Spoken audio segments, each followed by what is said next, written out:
is the first thing.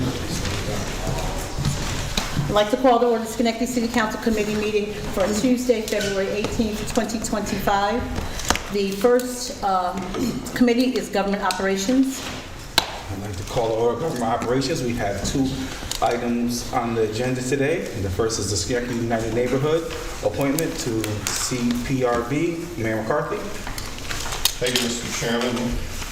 Submitted, I think you have the attached resume, which was the recommendation from Sun.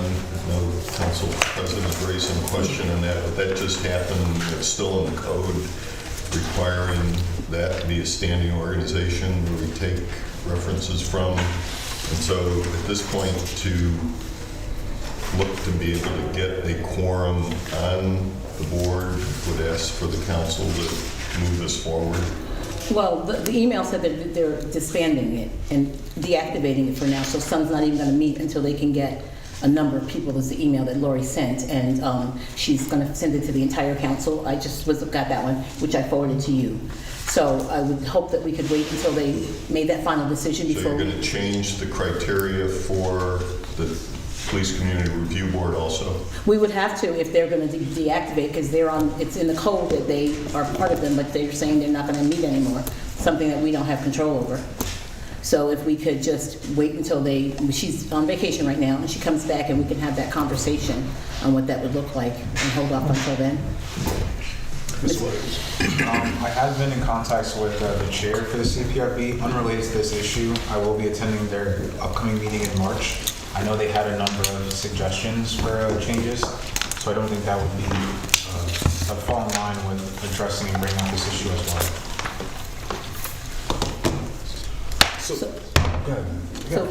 So I was wondering if we could just hold it for 2 weeks until the president of Sun comes back and have a conversation with her. And I don't know if we'll need to change the code, but her email clearly was that they're going to not be meeting. I don't have any problem with that. I have information. Any other questions, comments, concerns around that? No, we'll go to the limits in 2 weeks. Okay, all right. Bring it back to 2 weeks. Second item on our agenda is amending Chapter 28 of the Schenectady City Code and update the outdated language. President Porterfield. Thank you. So we know that we had our initial concern, and what brought this forward was about getting meeting notices via email versus in person or snail mail, U.S. postal mail. So we already changed that, but in that conversation, some other things came up that people thought the language is outdated, especially as it related to gender. Mm-hmm. So that's what this Mr. O'Brien has brought forward and put forward some things that and changed it from him to them or their or the member. So this is for everyone to review. I did have one other question though. There's one of the part in the code, because this isn't the entire code right here. Right, this is just what this discussions are last time. So the one where the very last item in there about smoking in chambers. You can always leave that in there because that way, in case the law nationally, or not nationally, the law statewide changes, no smoking in chambers. Always leave that. I mean, it's you can delete it, but it's always good to have. I mean, I think.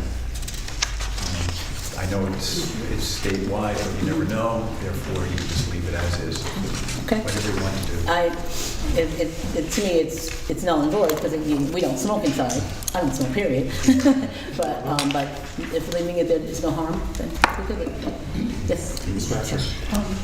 I was just wondering on section 2824 procedure for resolutions, it says that we have to get our resolutions to the city clerk no later than 12 noon on Thursday. And I think isn't it 1 o'clock or is that just practice now? It's probably, this is the code. So this is the code. And because the reason is that the 12 noon is because the legislative conference happens at 1:30, 1:45.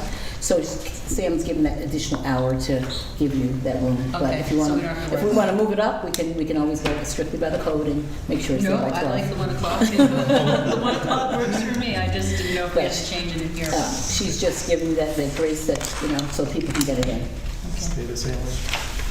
That was the only other thing that Mr. Chairman, if the council's okay with proposed amendments as indicated in the outline here, they require a public hearing, and we can do a resolution calling for a public hearing, and then this will have a public hearing on the 10th, and then you can take care of this on the 24th of March. Okay. Okay. Somebody make a motion to, Call for a public hearing. Oh, sorry. go ahead. eager to that, I like this. Did you move it? I didn't. I'll move it. I'll Call second. for a public hearing when? That will be the 10th of March. Okay. I'll second. Okay, all those in favor? Aye. Aye. Okay, that's the last item on our agenda for government operations. So I will take a motion to adjourn. So moved. Second. All those in favor? Aye. We adjourn. I'd like to call to order the Public Safety Committee. We have one item on the agenda tonight, that is the discussion for the review of noise permit applications. Mr. Levine. Thank you, Mr. Chairman, and thank you for holding this until I get back. This is something that we have been working with for quite some time, for a couple of years now. And finally, we were able to pass the noise, amended noise ordinance. And I think it's fitting that we also passed, look at a permit application that we put in place so that we do not deny someone who would like to do a 5-year-old birthday party in their backyard, but at the same time, we want to put things in place that we can hold these private events in your backyard, but at the same time have respect for others in the surrounding neighborhood. So what we have here, and I want to thank Corporation Council and staff for working with this, put this together, and Chief Clifford and his team to review it and to come back with changes to the Corporation Council and to kind of preliminary agree with the format that we have in front of us here. So what we have here, I would like to just open up for discussion, review, and if you would like to suggest any changes or you would like to add anything or delete any stuff, let us know before we move forward with this permit application. Any questions, Ms. Porto? Yes. So in terms of getting a permit, is it going to be similar to like when there's a street closing, multiple departments have to sign off on it? Would it be similar to that? Is that your? That was not the intent. Okay. Mr. Chairman, the intent was that just, right now the code says the chief of police is the designated person or their designee, and that's what this is. It goes to the chief of police. They make the decision. They know, where it's going to be and who the points of contact are. And just following up on Mr. Moonveren's comments, and to thank him for providing us with models from the city of New York and some towns out on Long Island. So this template that is kind of combining those and trying to make it as simple and easy to use as possible. Okay, thank you. Ms. Patrick? Yes, thank you. Thanks for putting this together, and I appreciate that we're doing this. I just had a couple of questions. I'm wondering about the whole professional fundraiser thing. I'm assuming that it must be part of a law or something, that the person has to be a professional fundraiser. And where are you getting that from? On the first page, well, in our packet, it's Yeah, I think it's page just, it's kind of, is the applicant's effect, just putting us on notice that this is a fundraising event, or it's a professional fundraiser, is going to be a fundraising event. If you don't want to have that in there, you don't have to have that in there. That was something we saw in some of the applications out on Long Island, they had that. Because I would think that there might be, smaller grassroots organizations that, I guess, is that going to influence a decision about whether somebody gets a permit? Because just as an example, someone might be having an event at the Pavilion at Central Park, for example, and they might just be a grassroots volunteer organization that doesn't have staff at all or professional, you know what I'm saying? So I'm not sure if we need that, I guess is what I'm... I mean, if you, go ahead. So I think it's just for a point of information. I don't think it's going to prohibit them from smaller groups that you talked about from doing it. It's just for our information to know who's actually putting it on, is how I see that particular question. Okay, and then just two other things. One is in terms of the proof of identity, which I think it needs to say proof of identity, but Where are you again? still on page 1, down a little bit Yep, further. got it. just wanted to inquire about that, so I want to make sure that we're not putting up a barrier. You know, if someone doesn't have a driver's license, I know it says other form of photo ID, but, you know, that might be a passport. But I mean, what would be the other acceptable photo IDs? I think that the beauty of that is official. It doesn't limit you. I mean, it's from an official means some sort of government entity, whether it be a passport or sheriff's ID or a non-driver's license ID issued by motor vehicles, something like that. Because we are asking the individuals to have a responsible contact, responsible person, etc. This is just a matter of confirming that. We'll take some sort of official ID so the person who's signing this is who they say they are. So I think by saying official photo ID, we're not limited to any particular source, but it has to be a government. I think that's implied. Okay, and then my final thing is whether we need to ask someone's age. I mean, would there be, you know, if it was just a teenager with no parent or guardian, is that something that we want? Or Once again, I think it's for situational awareness on who's. Right. No, we don't have that on here. We don't ask them for their age. I'm not, Do we again, ask I'm for not their date trying of to birth? put up barriers, but I just want to, you know, So- talk about noise. I don't, you know, I Generalizing think, here, but we have not asked, and you're saying we should ask. Is that what you're saying? I'm not sure. I mean, Applicants must be over a certain age. yeah, that's what I was, if it's using a public space, if it's using. No, it's No, these are private.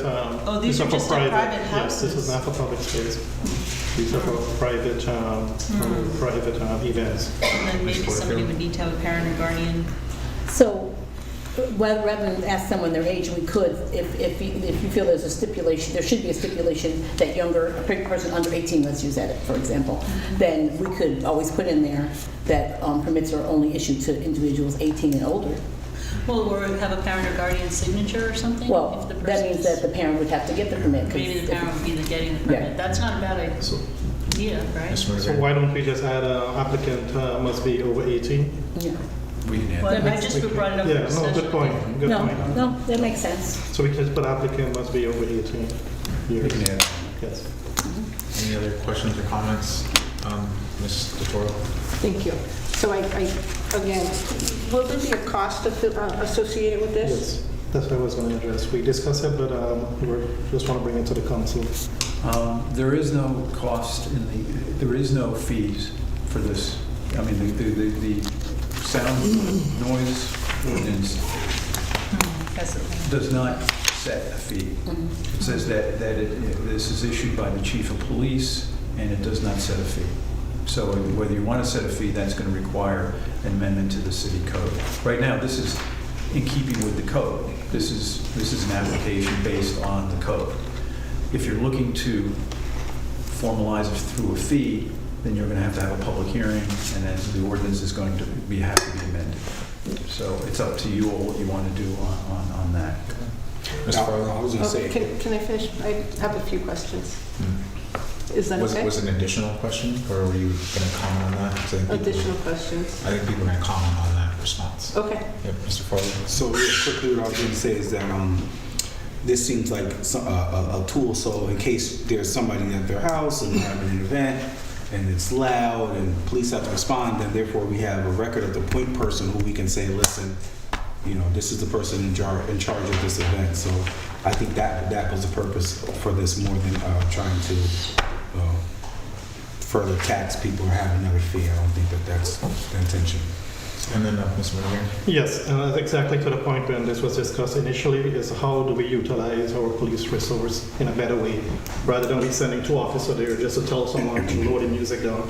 Here we have information on the desk and on the precinct to call this individual to let them know that your music is loud, we're getting complaint, you need to turn it down. If you don't turn it down, you have to come out here, we're going to have to issue a citation. So this is kind of like helping to kind of utilize the staffing in a better way at the same time. In terms of fees, yes, we did discuss it initially, but we didn't arrive. So we were talking about 100, we were talking about 50, we were talking about $25.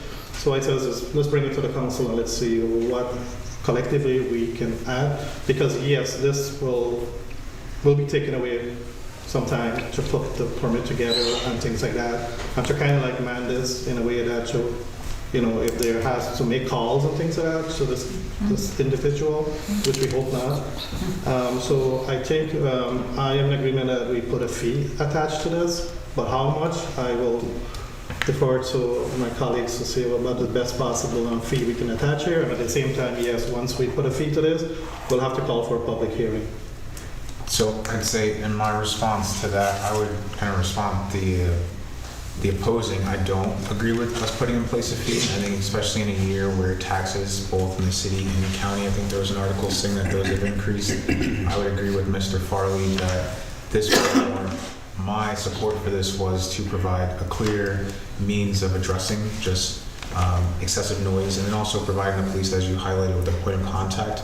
I think if we attribute a fee to this too early, I think it might deter people from processing forward with these. Again, I would look at this from a cost savings. To your point, Mr. Mudavarian, if officers have this information at the beginning, this may make it easier for them to address potential calls for excessive noise. And I know Mr. Toro had additional points, but mine was going to say to add in a component that required or expected anyone submitting for a permit to notify their adjacent neighbors, just so that ensures that there is just clear communication all around.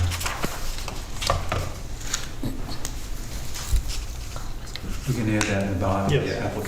applicant acknowledgement form. We'll just add that in bold. You know, with a whole bunch of acknowledgements down here. We'll just add that. Mr. Toro? Thank you. So I guess, my next question would be, we know that the response time for police for noise complaints can be very lengthy.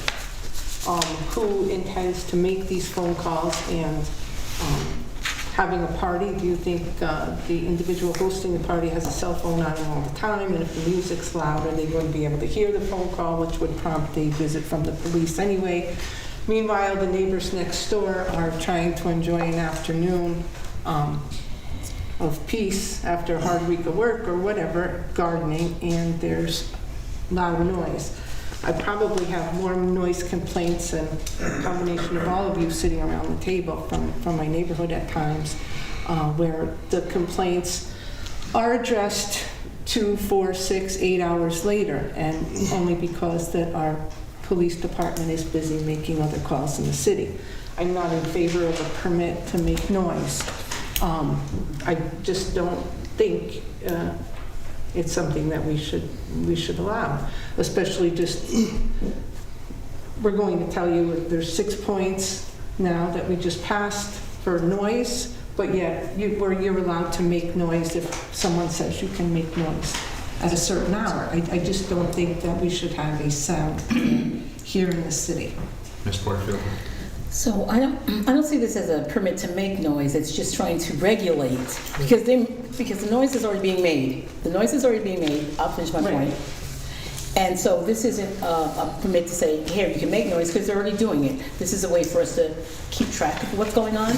And it also, we just added that the neighbors would have to be informed. So this is just for us to try to get a better handle on what's already going on and making people aware that you're signing this permit, that you will go by these guidelines, that you will inform your neighbors, and those things. It's already happening. We're just trying to essentially regulate what's already happening, not saying make more noise. Because I am not going to pull a permit to make noise. I don't do that now, and many of my neighbors don't do that now. So I'm expecting to start happening since we have this. So who Mr. Mudavarian, will be responsible for calling these individuals that are hosting a party? This city code is clear that the police department is responsible for issuing this permit.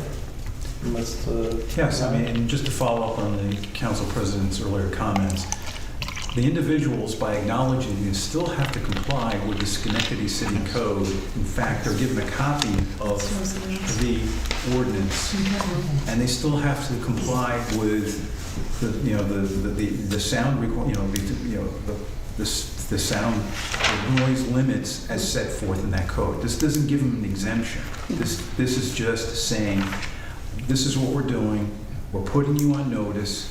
this is what I got to do, and it's just for us, the city, to go out, and if there's any issues, they have a point of contact in which to reach. But in order to get this, they're getting given a copy of the code, and the acknowledgement says, and it says, I acknowledge the sound reproduction rules of section 182.4J apply regardless of a sound permit. Any violations of the Schenectady noise ordinance will be prosecuted. So it's putting them on notice, and sound reproduction is, noise, between the hours of 11 p.m. and 6 a.m. the following day. I mean, you can go through all the requirements of that section dealing with that applies, and they're put on notice that applies. So it's a point of contact. It's putting them on notice, and the noise ordinance requirements all comply. Before switching to Mr. Mudavarian, I would say I think an underemphasized point from our previous year's budget proceedings was the fully approving the budgeted requests from the fire department and the police department. So on paper, they have all of their requested positions. Now, does that mean they have them in their departments? No, because there's some individuals going to the academy. However, that pipeline was fully funded. So I'd say the expectation very much is for them to respond based on their prioritization of calls. But I would be hesitant to not enforce this sort of progressive measure based on the perceived challenges or obstacles. Again, to Ms. Porterfield's point, I think having information on the front end ensures that any response is more streamlined, which is saving time. Mr. Mudavarian. Yeah, thank you, Mr. O'Brien, for clarifying this. I mean, on page 3, it outlined the requirement and the follow-up documents that will be accompanying this permit. So, in my words, it's not a free-for-all. I mean, you have to apply for this sound permit. It's not a noise permit, it's a sound permit. So we just need to clarify those words because words matters. And it clearly given private homeowner an opportunity to have an event there, but at the same time, you are doing it in a way that does not affect your neighbors. And the information that is being put on the application is to help our police department. And I'm sure there are police officers there at the desk that can able to identify this. And we're not going to have 10, 15, 20 permits per week. I mean, this is going to come in at a few permits per week, but if you're able to manage it better. And this is, that's how we looked at it, in a way of managing it and utilizing the resource in a better way. Mr. Farley. Yeah, I think adding on to what's shared, this is a piece, this is about accountability as well as efficiency. So if the concern is that our police officers limited ability to respond to some of these things, and thank you for highlighting that, Mr. Williams, that the request was fully funded. What this does is, instead of those, to the earlier point, 2 officers maybe going to a house, whatever, you have a point of contact, so which makes it more efficient. So it really should be doing, addressing another one of your concerns around, like, 2 to 6 hours responding. Now, if there's if a call comes in, they can say, let me speak to Mr. John Doe. Hey, you have your sound permit here to let you know that there has been some complaints, and being able to mitigate that. And it's really around that level of efficiency and accountability for the person. People are far less likely to violate the code if they are going about it and doing this in the right way. And now it's the educational piece of, hey, this is what the code is, this is what it says. Ms. Patrick. I'm still thinking about my questions, so Mr. Joel. If someone doesn't get a permit, then what happens? that's part of the premise. Same thing happens. Well, I mean, my answer to that would be they get shut down because that's required. Yes, that's a no-brainer. Automatically. Yes. We'll get somebody over there in 4 to 6 hours. Right? You started. But I do know, and I think at one point when we've talked about these loud parties or music or sound or whatever you want to call it that happens in the neighborhoods, I believe that the police have the ability to confiscate the equipment. Right? There are, depending on the set of circumstances. Right. And do we have any way, and I thought that they said that they do have a decibel kind of reading so that, or if they can hear it. 50 feet. 50 feet, so 50 feet away.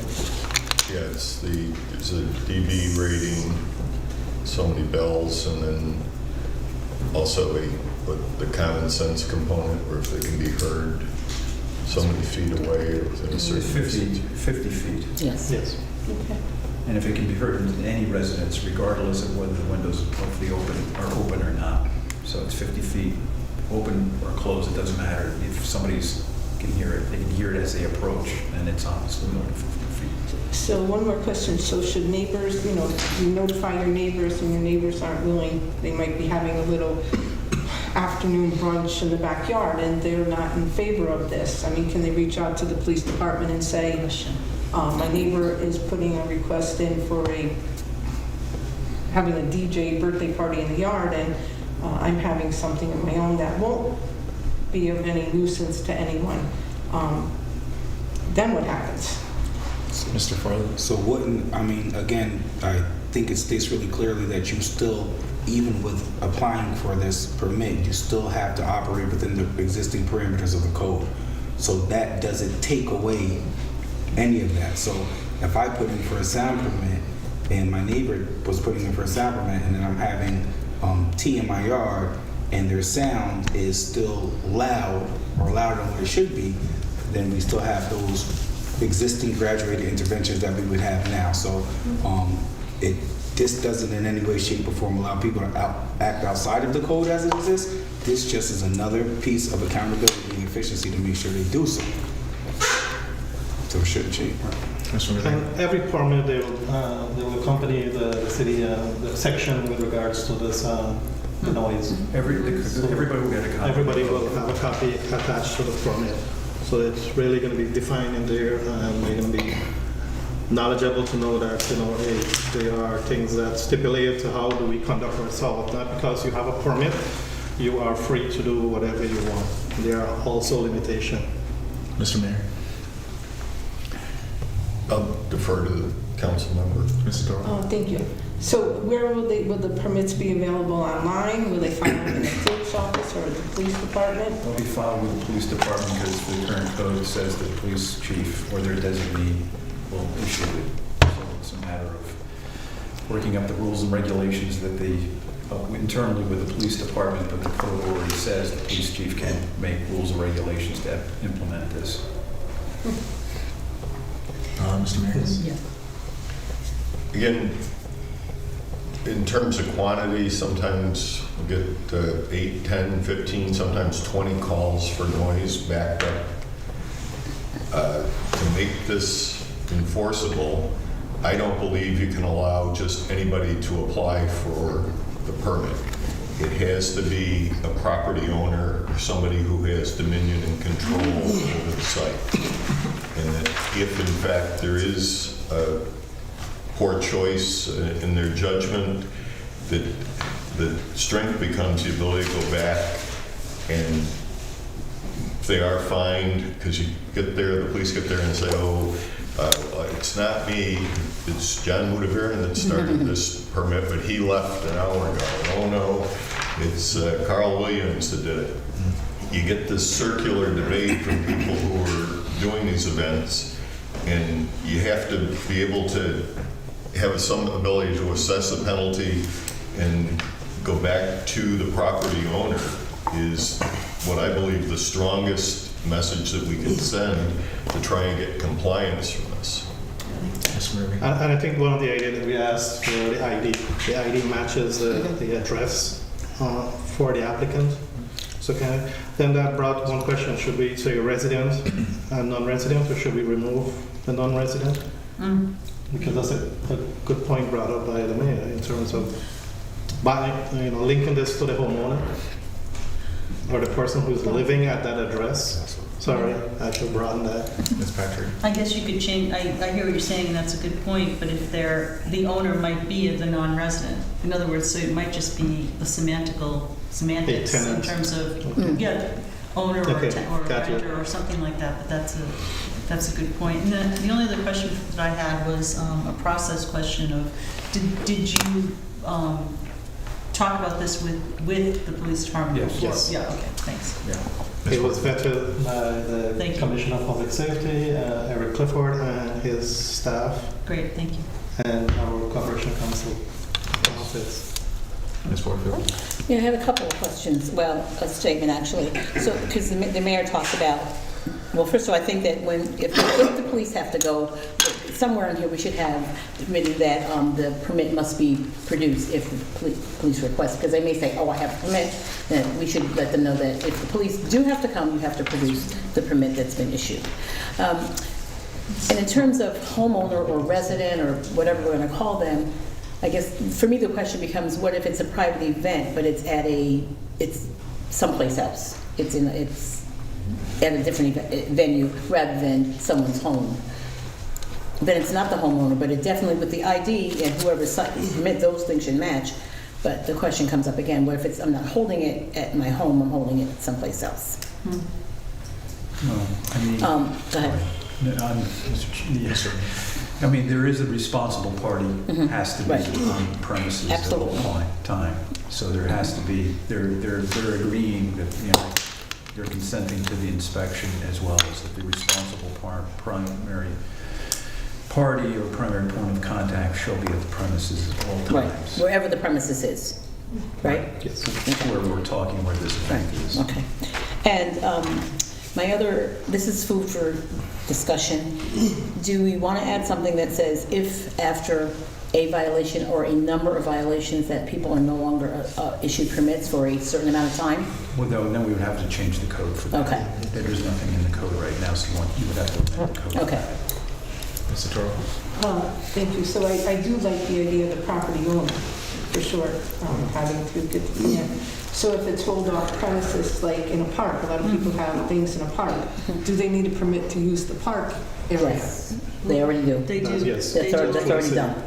Parks Right. Department. Right, Yes. so they'd have to, being in Central Park, and up at Hillhurst a lot, I mean, there's just a lot of, it was beautiful, individuals who decide that day they're going to just set up over by the duck pond and have themselves, little canopy, bring a barbecue, the kids are there, they got music blaring. I mean, is that being enforced that they have a permit to be there at that time? And now with a sound permit as well. You just brought up off premises, I'm wondering. Ms. Patrick? I think it more is just on the public, for example, just to stick with the Central Park, it's the pavilion. I mean, it's, if they were on the, the grass somewhere in, near, the rose garden, on the other side of the rose garden, I don't think that. You're required to have a permit to Even- use the public facility in the park. I'm sorry to interrupt. There's a news person from Channel 13 who's supposed to see you at some point. Do you know anything about that? No. Are you Mr. Mutodarin? Yes. Should I tell him he needs to leave? Or? Yes. Okay. He's not filming, but he Well, said. it's a public meeting, so they can be in the building. Okay. All right. Fine. Thank you. So they need the permit anywhere Yes. in the park, not just to rent, No, not that's not rent, correct. but to use a space like the Yeah. pavilion? Well, in Central Park, I'm sorry, in Central Park, you actually do have to pay for the pavilion. Yes, no, Yes. I know, that's why I backed off We on what I get was saying. complaints in Central Park from people who bring their cars there, turn the music Yeah. up to extraordinary levels, and whose logic behind that I don't quite understand, but it happens. Mr. Duran? Yeah, so I just want to reference a couple notes that we're taking here. So we're making some adjustment here. So added to this application is applicant must be over 18 years. And we must notify adjacent neighbors. And thank you for your point. Permit must be posted. So that way it's visible that if the police happen to show up there, well, they already know that there's a permit, but it must be visible to others, just to notify the surrounding neighbors. I'm still going to go back in terms of the costs. I mean, is across the board that we should not be charging, or just for the pass through? Ms. Porterfield? I'm not in favor of charging at this point. Mr. Farley and Ms. Patrick.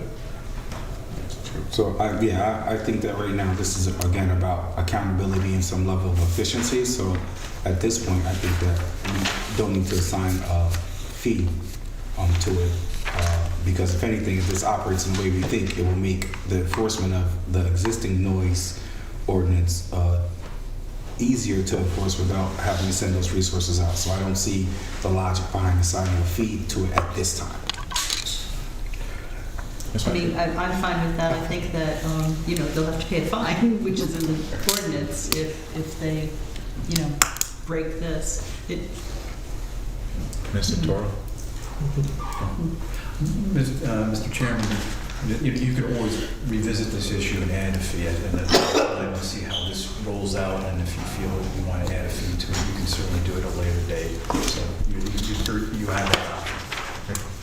Just being responsive to Mr. Marine's question, Mr. Toro, did you have a response? I'm not in favor of the permit to begin with, but if anything that has to generate time and paper and energy into having a permit issued should be charged a fee. And I would just say, in response to that, definitely reiterating what Mr. O'Brien highlighted, this is a living document. Just because something is passed doesn't mean it's going to fully address all the issues. So I think it's going to require us to continue to vet any complaints or comments that we receive in regards to this. And just as a city, it's our requirement to be responsive to those in good nature. Ms. Patrick? Yeah, that was kind of what I was going to say was maybe, you know, once, first of all, like when would this start? And then could we have an evaluation period, like, you know, set something like 6 months or whatever, I don't know, but where we come back and evaluate whether this is working or, you know, what are the tweaks, that type of thing. Is this a change to the code? No, No. it's already in there. No. In the existing fee structure for, say, the street closing permits, right? Is that able to be done by resolution or by ordinance It's got to be change? ordinance, especially for this, because right now it's the noise ordinance doesn't have, it never created that. It just, the council over time has always tried to move away from the change by ordinance, but to be able to change it by resolution. So that if you were putting it in, it just simplifies the process down the road. What you could do going forward is amend the code, allow for the fee, and then say any subsequent changes to the fee will be done by resolution. But we still, I mean, that's going forward if you decide to do a code. And, Mr. Chairman, just for the, for the short term, I will go back, take the revisions that were discussed here tonight, and then 2 weeks, I'll give you a final draft, and then you can take one last look, and then you can just pass that out in committee. It doesn't require any legislative action, and then our office, the legal office, will work with the police department on the process on the way ahead of working this out. Mr. Marine, thank you for your work on this. Is that a suitable recommendation? Get it back in 2 weeks with the changes? Yes, that's fine, yes. If there's changes, we need to see the revised version and let's move forward. And thank everyone for, your input in regards to this. Thank you. Okay. If there are no other items to call public safety, can I please have a motion to adjourn? Second. All those in favor? Aye. We are adjourned. I'd like to call to order City Development and Planning. We have 10 items on the agenda. The first item is just to, Mrs. Carver's not here, but it's simply a reminder that St. Clair's redevelopment and rezoning will have a public hearing on the 24th of February. The next item is a ceremonial resolution recognizing Reverend Bradley Jones. Mr. Toro? Yes, thank you. So, Reverend has been a constant throughout our years here at City Council with prayer and invocation for us, and he's retiring, and we'd like to see that we give him a ceremonial resolution at his retirement service in April, and I've been in touch with his office, and they will give us some information that we can put on the ceremonial resolution for him. Any questions or comments? I'll move that. Second. All's in favor? Aye.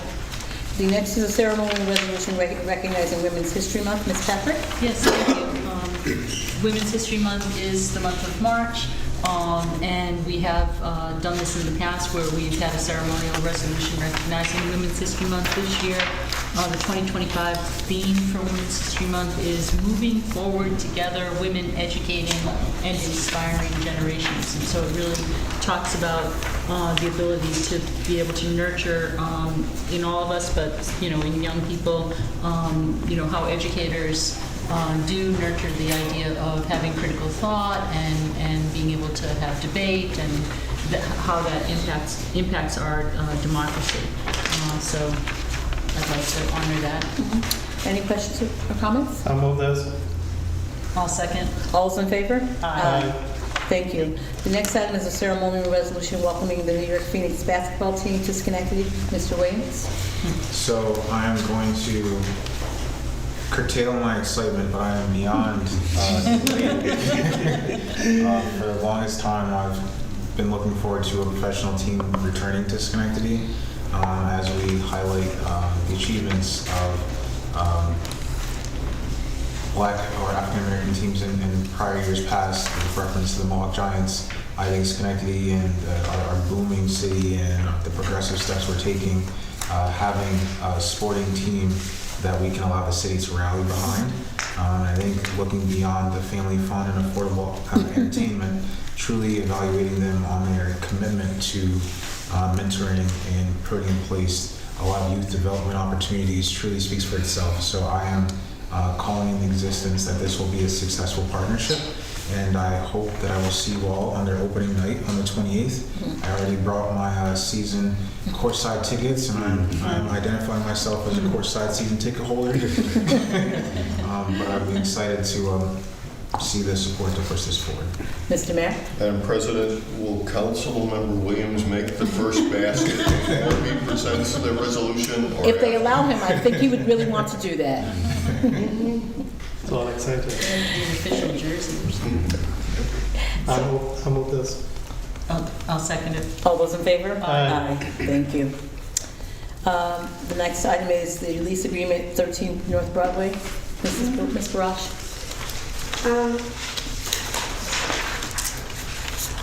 So the city parking lot on North Broadway and Liberty Street, there is a section of green space. You can take a look at the separate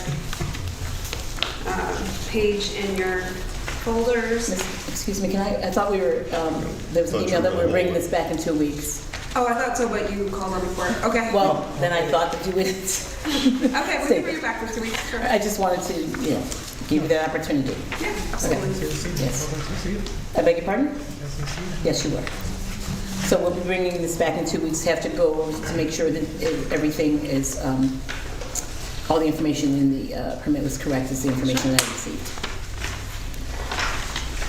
Okay. The remaining items are property sales. We will handle those in the executive session. So I will ask for a motion to recess. So moved. Second. All's in favor? Aye. We are recessed. Thank you. I will call to order the Claims Committee. We have one item on the agenda tonight. I'm pretty sure that needs to be discussed in executive session. Yes, Mr. Chairman. All right, so I'll ask for, Oops. It's just him? He left the room?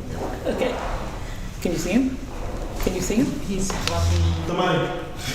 We need you for 1 minute. He has some kind of illness. Huh? I think it was his cough. You too? What's that? Fight for my life. I think it was his cough. Yeah. He's sick. Same second. Sam's sick.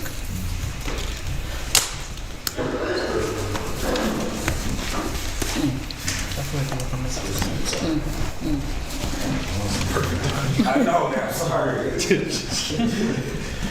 just asking for a motion to enter executive session. So move. All right, I will second. All those in favor? Members of the public will have to leave.